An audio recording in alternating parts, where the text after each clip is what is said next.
When your life quietly starts revolving around your dog's anxiety, it's hard to know when that happened or how to get space back. I'm Em, a dog mom, retired vet tech, turned dog trainer, and canine nutritionist who works with overwhelmed dog parents who love their dogs deeply but feel stuck, burned out, or unsure what their dog actually needs. And today we're talking about what life actually looks like inside a house when you're living with a dog who struggles. In this conversation, you'll discover 3 things that can support you when home starts to feel tense instead of restorative, like why separation anxiety impacts the human nervous system just as much as the dog's, how guilt and self-abandonment quietly reshape daily life, and what can begin to shift when boundaries become part of safety, not something to feel bad about. Just when someone lives with a dog who struggles with separation anxiety or other overwhelming issues, what does that tend to do to the human nervous system over time?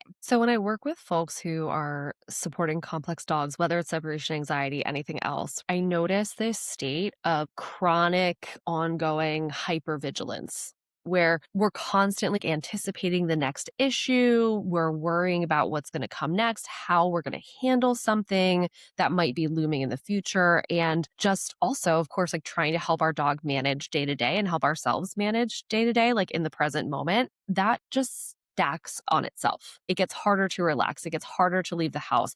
It gets harder to use skills and tools to help yourself feel grounded, even when nothing is actively going wrong, because you're always kind of like scanning the future and scanning the environment for what's going to go wrong next. And it's really common. There are days that I still have trouble and have to stop and remind myself, okay, take a breath, step back from the situation, and see where you can go forward from right here without going backwards. And it's hard. It's really hard. Right. Right. And I think that's our brains want to anticipate those things so that we can help ourselves feel like we're protecting ourselves from that stress. So it's very hard to turn your mind back to the here and now and not think about the future and what might happen all the time. And a lot of people describe feeling like they're never fully off duty, always watching, always adjusting, always managing. Is this something that you see often? Yeah, because if you're not actively dealing with something with your dog, you're thinking about it anyway, right? You're like ruminating about it. How can I deal with this? How can I fix this? How can I prevent this in the future? It's hard to create a break from that or time off from that, because even if something in the moment isn't happening, you're still thinking about it, researching it, trying to find answers. All of that is just right in front of your face all the time or in the back of your mind all the time. That answer that you just gave is so much part of the reason why I started this podcast, because I was that person. I was up till 2 o'clock in the morning, crying in the bathroom, trying to get space for my dogs while scrolling through Google, trying to find answers. And that's the problem, is that you can't find answers because everything contradicts everything. There's no, I understand you, I see you, here's a starting point. And that's exactly what I wanted to create, because I was so tired of feeling alone and misunderstood and guilty all of the time. That guilt is something that people also shame themselves for. Like, I shouldn't feel guilty about this. But you do, it's there. And that guilt builds on so many things because people feel guilty for wanting space from their dog, Right. even when they're exhausted Right. and they don't know what to do. So why do you think that guilt runs so deeply? I think because it's almost like multiple streams feed that pond. Do you know what I mean? For some people, guilt can really come from earlier patterns in their life, in their family of origin, and other relationships that they've had where they were constant caretakers. There was a lot of self-sacrifice expected of them. They always had to kind of put others' needs before their own. So wanting space or being exhausted by caretaking, which they're doing for their dogs, feels wrong, feels like it doesn't fit or it's not okay. And that comes from way back. Like that's a lot deeper than just with their dogs. And so that's one of the pieces I think that comes forward and creates that well of guilt that shows up. And then on top of that, of course, we're comparing ourselves to other dog owners and how they're doing things. And I should be doing this and I shouldn't be doing that. We're perfectionistic about it. We have perfectionist expectations like of ourselves as dog owners. And that just amplifies the belief that we should be able to handle this better. We shouldn't struggle so much. And in reality, like needing space or needing a break is a perfectly like normal, reasonable thing to ask for as a person. But we're so responsible for our dogs, we sometimes take it into area where it's like there's this over responsibility that we take, and then we feel bad that we're not doing enough because we're comparing, we're perfectionistic, and it comes from deeper places. This is something that you and I have talked about so many times on a personal level, but also we talk about in your community really often is that Instagram really shoves it in our face all of the time. And the thing that you tell people and I always tell people is that Instagram is the highlight reel, right? It's just seconds of someone's life. Yes, they got a perfect shot. Yes, they had a perfect moment, but you don't know if that's actually 99% of their day. It's so much performance. And that sucks that we're putting this look at this expectation level of perfection in front of our faces when it's not even real.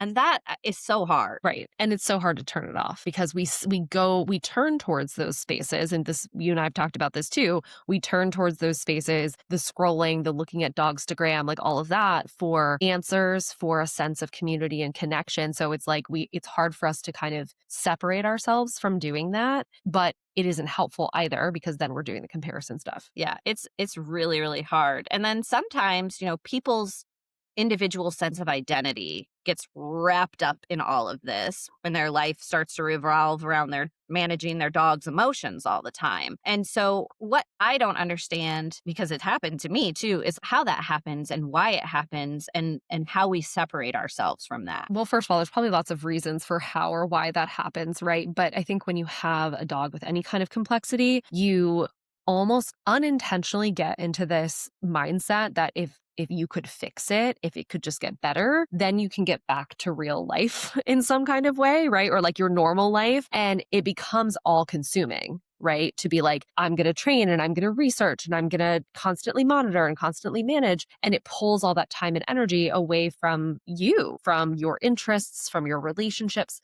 from things that help you fill your own cup. And then all of a sudden you stop and look around and you're like, wow, my whole life, my whole identity right now is my dog and training this dog because we think we have to fix the issues first in order to live well with our dogs and kind of get back to what matters to us. But the opposite is really true. We still need to hold ourselves and prioritize ourselves alongside of all of the dog training aspects that we're engaged in. But I think that's why we get so sucked in and it's so all consuming because we think if I can just get us here, if I can get us to a better place, then I'll be able to do all that stuff again. But doing those things that matter to you and engaging in relationships that fill your cup, that's what creates the sustainability to keep going with the dog training aspect of it. I can't personally speak to this, but you're a mother, so you probably can. But from my understanding, just talking with friends who have children, this happens a lot with kids too. Moms feel like they put everything they have into their kids and then feel like they've lost their identity. And then by the time the kids are out of the house, they don't know who they are anymore. Yep.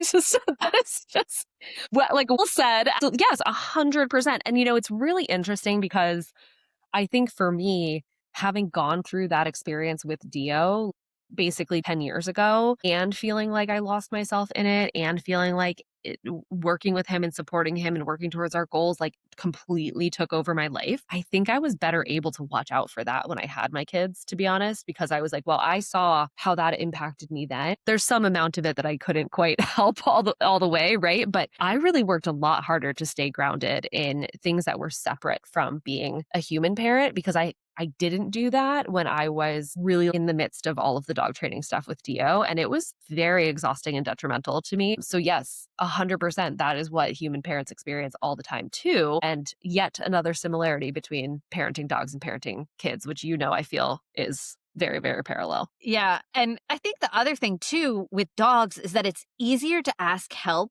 with kids because grandparents, aunts and uncles, cousins, brothers, sisters, aunts, uncles will help sometimes. Whereas with a dog, you usually have to hire somebody unless it's, like you're traveling and your parents agree to watch your dog or things like that. But most grand dog parents aren't just like, let me take the dog for the weekend for you. Good point. Yeah, no, that's I never really thought about that. Where my mind is going with that is the idea that it's normalized and expected to lean on your village with your human kids. And so sometimes I feel like clients that I'm working with are like, well, I shouldn't need help like that with my dog. I should just be able to handle it all myself. And I just think that like there's this different expectation then in our minds that they're different and they're not in many ways. I agree. And you and I both hear the things that people don't always say publicly, Yeah. like they're struggling with boundaries around beds, privacy, alone time, intimacy. Why do you think these topics carry such emotional weight for dog parents? I think when there is the behavioral complexity, setting boundaries, because really that's what we're talking about, right? We're talking about setting limits. Setting boundaries around beds or privacy or intimacy might feel like rejecting the dog, risking like worsening things, like being afraid of making things worse than they already are if we set those limits, rather than looking at it like, wow, I'm really prioritizing a human need or a relationship need here, right? And then there's guilt tied up in that too, because we're thinking we need to be present with our dogs every moment. They need to be welcome around us as much as they want. And we have that guilt for saying, I need some space from you, like we talked about before. So I think it comes back to the guilt around boundaries and limits and making assumptions about what a dog might think or feel if you do set limits or have them leave the room or all of those types of things. So I think there's fear around it. Like, what if this makes it worse? There's guilt, like, oh, I feel so bad. He must be so sad that I'm putting him in a different room. There's stuff we project too. So I think all of it, like, kind of comes together. And then it's already kind of an emotionally charged situation potentially there. And yeah, it can really kind of like amplify that. Let's get a little bit deeper into this for a second because I feel like it's such an important topic and it's definitely not one that gets talked about enough because there are so many things that can happen. That time and that intimacy is not going to feel special and important, especially if you're trying to build this relationship with your partner. If your dog is doing what Fitz does, which is getting right in the middle of us. And then there's Toby, who's the creeper who just like watches the whole thing, Right. which is very also uncool and unsettling. But the other thing is too is that some dogs get nervous and then Sure. people get bit. And, Good. that Yeah. messes things up too, right? Like there's conflict now in the bedroom and now there's resentment with the dog and the Mhm. other human. And it can be a really difficult situation to deal with. So give your best advice on how to approach this conversation with a partner, how to set boundaries with the dog, and really kind of make this a more peaceable experience for everyone. I think this is an area that as difficult as it might be, would be really helpful to reach out to whatever professional you're working with to give you tools and support in approaching setting those limits with the dog in a way that you feel comfortable and confident doing. Because I think what happens here, and you would know this better than I would from the training side of it and aspect of it. People don't know what to do often, right? And so they're like, well, I want to set this limit. I don't know how to do that in a way that feels fair to my dog, or I feel guilty about it. And so I think really just talking with somebody who can give you actual grounded guidance on how to do that and support you in actually like carrying that out is so valuable. Like, this is not a thing we need to be scrolling Dogstagram to figure out, right? And I think that the unknown of how should I do this in a way that will help my dog feel comfortable, that the unknown makes people hesitate. So if I don't know that my dog is perfectly fine on the other side of that door, I've given them X, Y, and Z, I've met their needs in all these ways, people just kind of spin and feel guilty, like, oh, I'm just shutting them out and they're not going to be okay.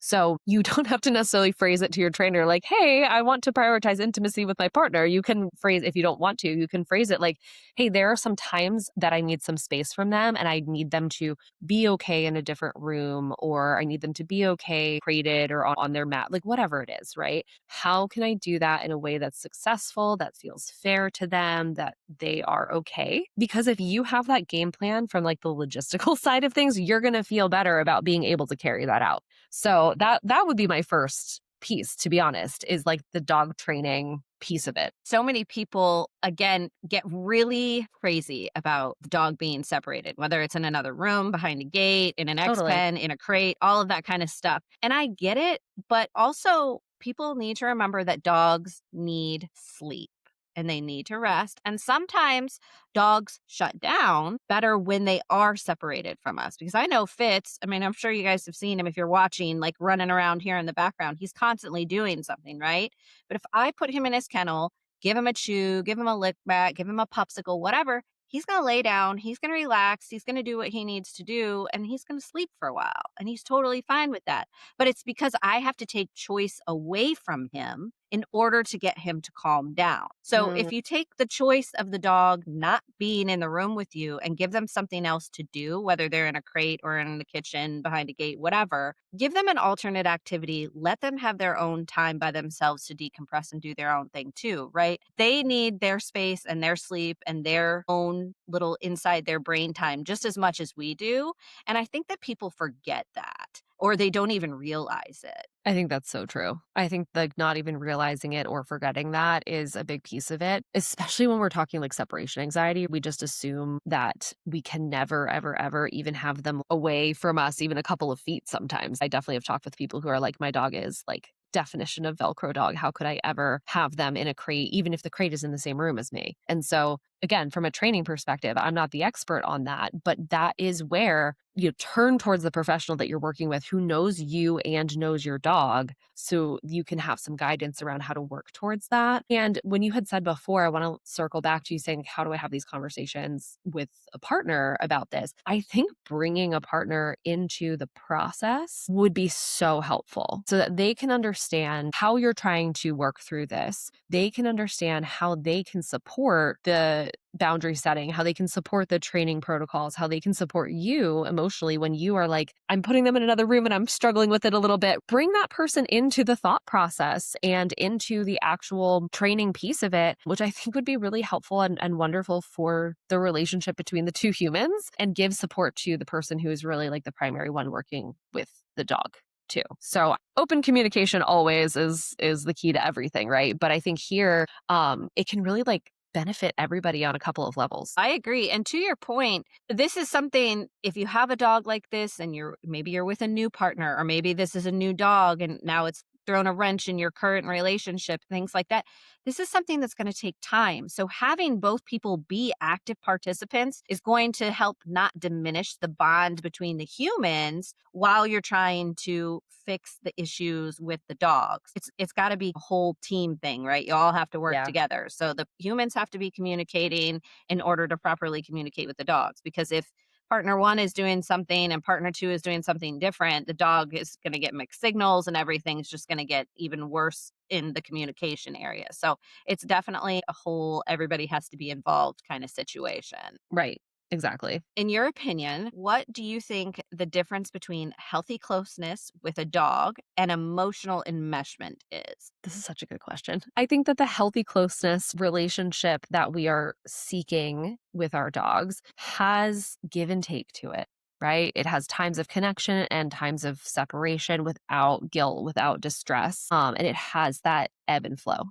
Basically, there's room for everybody to have their needs known and met. There's room for healthy boundaries. And for the human, there's room for like a life outside of just the dog. And when we're talking enmeshment, that's where that closeness creates something that's not as beneficial for the individuals involved. So this could be like when the dog's emotional state or behaviors become so intertwined with the owner's emotions, the owner's sense of self-worth, intertwined with their sense of responsibility. So when the dog is distressed, that like totally destabilizes the person and it just like becomes this cycle. The guardian then, on the other hand, could really be projecting their thoughts, their worries, their guilt, their emotions, assumptions, things like that onto the dog when the dog really may not even be indicating that any of those things are wrong, that the owner is like worried about or assuming. We've talked about this before in the community where it's like listening to your dog and the cues that they're giving you about whether or not they're okay is better information than in your mind making the assumptions that, oh my gosh, I don't think they're okay, or I think they're upset, or these types of things. So enmeshment, I think, kind of goes both ways where it's like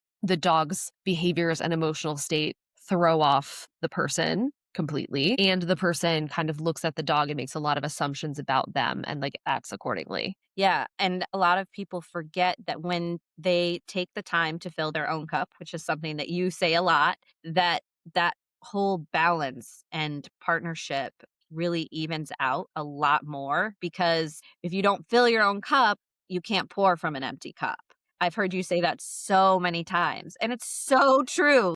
Right. If you're running on empty, you can't get anywhere. You're out of fuel. It's just like a car. You run out of gas, you're stuck wherever you are. Now you have to walk to get the gas, which is now added an extra layer to the situation that you're already stressed out about because maybe you need to be somewhere, you got to get there on time. And now you've got to walk 45 minutes to the closest gas station. It's the same thing with your dog. If you are running on empty, you are not going to make progress because you are just going to be stressed out, frustrated, maybe angry, and ready to scream, pull your hair out, cry, all of those things. So if you don't give yourself permission to matter in your relationship with your dog, you are failing both of you. Absolutely. This is one of those things that we know logically, and it's so much harder to actually implement it.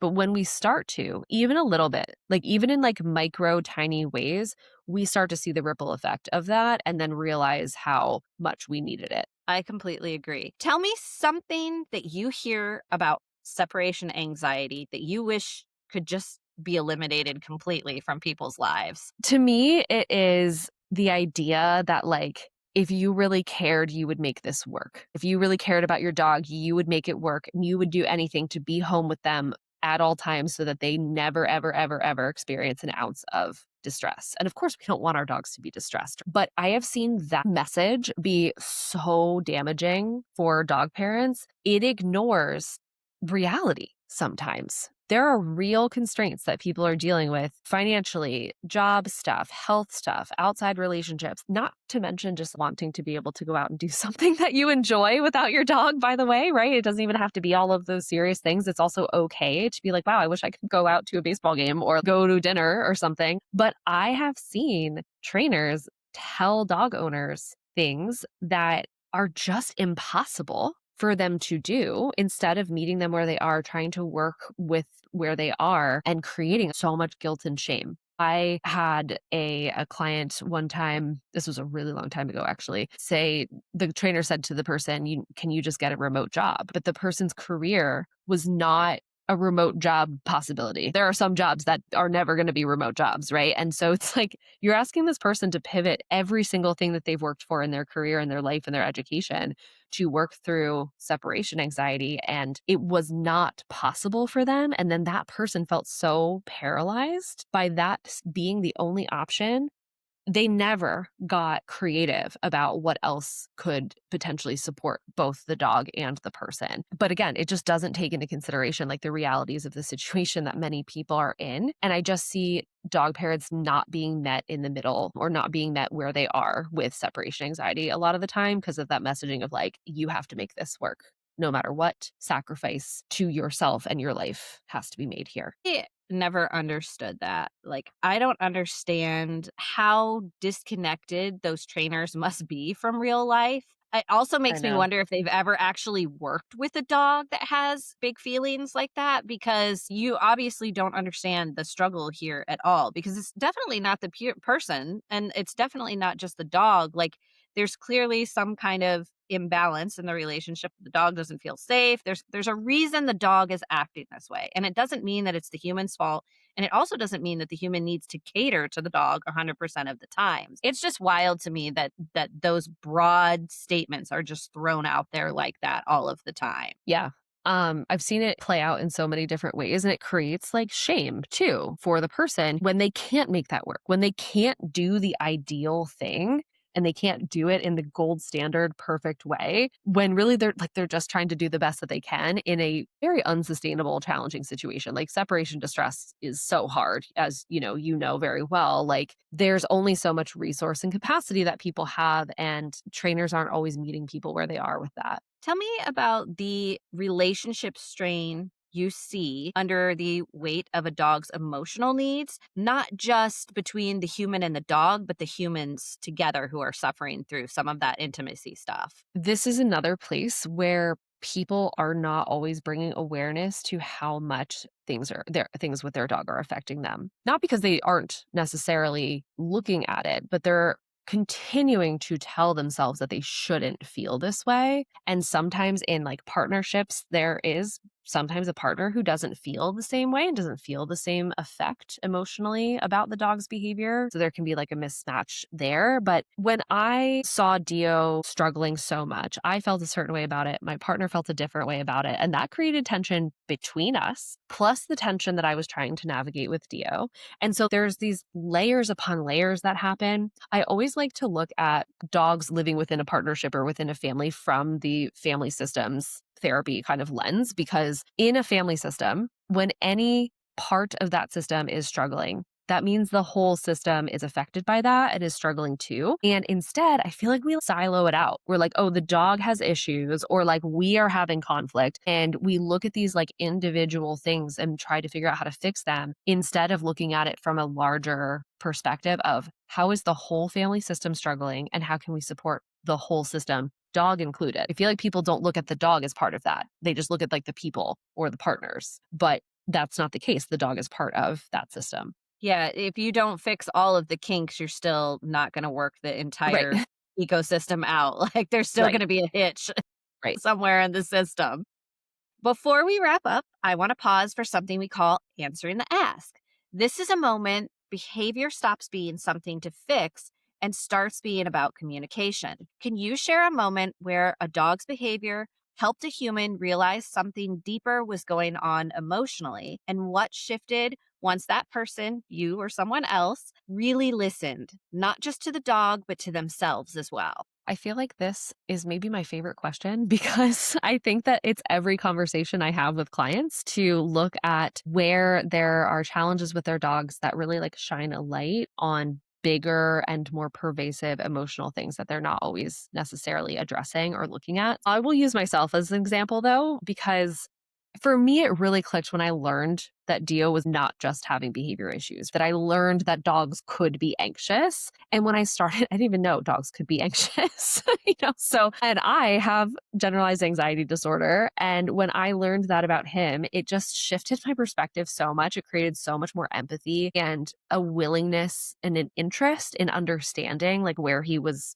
coming from and what he was experiencing, because I was like, wow, buddy, me too, actually, right? Like we both have this. So when I was able to think about, wow, how might he be going through the world and how am I going through the world with my own anxiety stuff, it was very much like we're in the same boat together. And when I shifted my focus to support him more emotionally instead of being like, we're fixing your behavior, right? It really like forced me to see that I was just white knuckling my way through life and I was not thinking about my needs and how to support myself in a holistic way. And I was doing that for him. So here I am supporting my dog in this way, not supporting myself in that way, because I expected the same thing of myself that I expected of him initially. I expected myself to get through it and do things right. And I was that way initially when I was approaching him until I realized he had anxiety. And it just like brought it home for me that I was like, I can support both of us this way. I love that. I have anxiety too, so it's oftentimes, I feel you, I got you. Let's try to figure out how we can get through this together. And I love it when people find that realization and that just really deepens that bond so much Mhm. between you and your dog when you find that level of understanding. For someone listening who feels stretched thin between loving their dog and needing space for themselves, what's one thing you want them to start noticing with compassion instead of judgment this week? I would encourage people to start noticing the really small, like automatic, subtle moments, especially around their dog or related to their dog, where a need pops up for you and you immediately ignore it or brush it aside or like put a pin in it or say, I'll get to myself later. I'll meet that need later, because we do that actually so much more than we realize that we do. If we could bring more awareness to that and notice more of our own patterns with it and get curious about why it is that we're constantly pushing our needs aside, that alone, I think, is going to shift so much, just bringing more awareness to how often we're doing that. Jess, thank you so much for being here today. If you want to learn more about handlers and humans, there'll be a link in the description so you can check out everything that Jess does. What would you like to leave the listener with today? First of all, you're not alone. You're far from alone. I'm sure, Em, you communicate that all the time to everybody. And second of all, I truly deeply believe that life with your dog can feel better, even if their behavior isn't quote better yet. But to see that shift and that transformation for you and how you feel in your life with them, you have to prioritize you. Exactly. Fill your own cup. Today, we talked about the emotional weight of living with a dog who struggles, how separation anxiety affects the human nervous system, too, how guilt and self abandonment creep in, and how boundaries can actually be part of safety for everyone involved. So be kind, spread joy, and remember, you're allowed to matter in the relationship, too. Thank you for listening to The Dog Who Asked for More. Feeding your dog shouldn't feel like a daily guessing game. Most dog parents aren't confused because they don't care. They're confused because the advice is overwhelming and contradictory. Picky eating, allergies, sensitive stomachs, too many choices, and no clear direction. That's why I created a short, free quiz called Exploring Your Dog's Bowl. You can find the link in the episode description. Stop guessing and start understanding what actually supports your dog. New episodes drop every Monday, Wednesday, and Friday. I'll see you next time.